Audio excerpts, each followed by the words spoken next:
awesome. I just want to thank Mark Riccadonna for having me on this set tonight, because none of the other comedians wanted me to be here.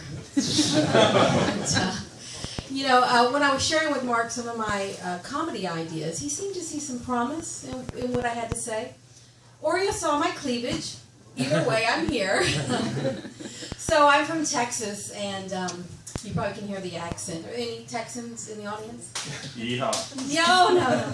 Texas, the great state, is the home of the Dallas Cowboys and Willie Nelson, and the fake home of George W. Bush.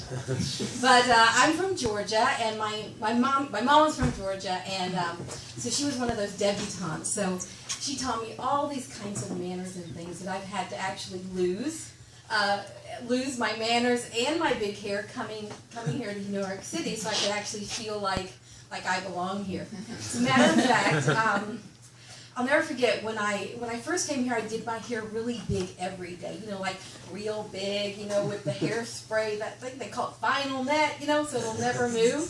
In Texas, the bigger the hair, the closer to God. And so anyway, I had this neighbor of mine who had only seen me with the big hair, and one day I was running out of time, I was late, I was rushing, and I ran outside. I didn't do anything in my hair that day. It was stick straight.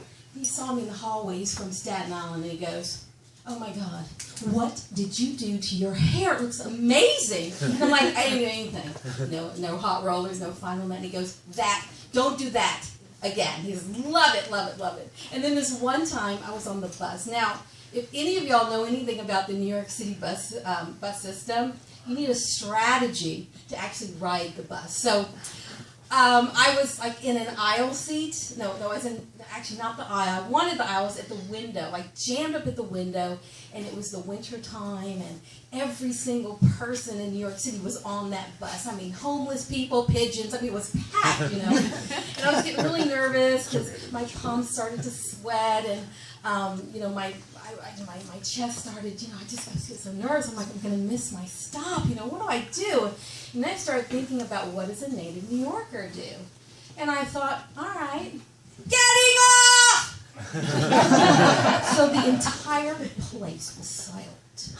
And this is New York City. And they all looked at me, dead silent. Parted like the Red Sea, and suddenly I was boot scooting my way out of the bus, going up toward the front, and everybody started applauding, and the bus driver, he looked at me and he goes, "That's the way we do it here. Welcome to New York City."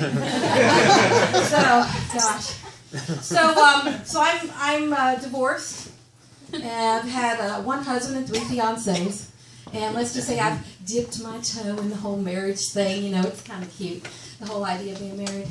And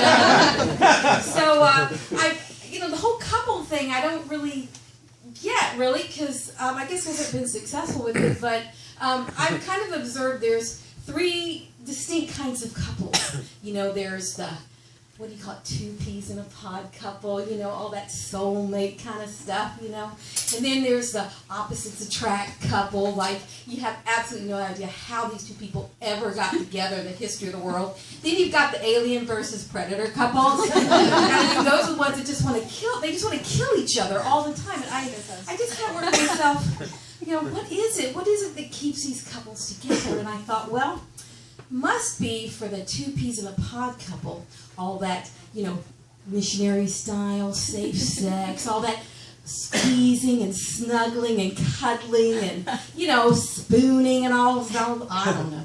I once had a guy call me Snuggle Bear, and he wondered why I didn't have an orgasm. Who can get hot being called Snuggle Bear? Not me. So then you've got these other couples, the alien versus predators couple, and I think it's all that, wall banging, doors slamming, jamming, cramming. I mean, it's that makeup sex. I've never actually had makeup sex.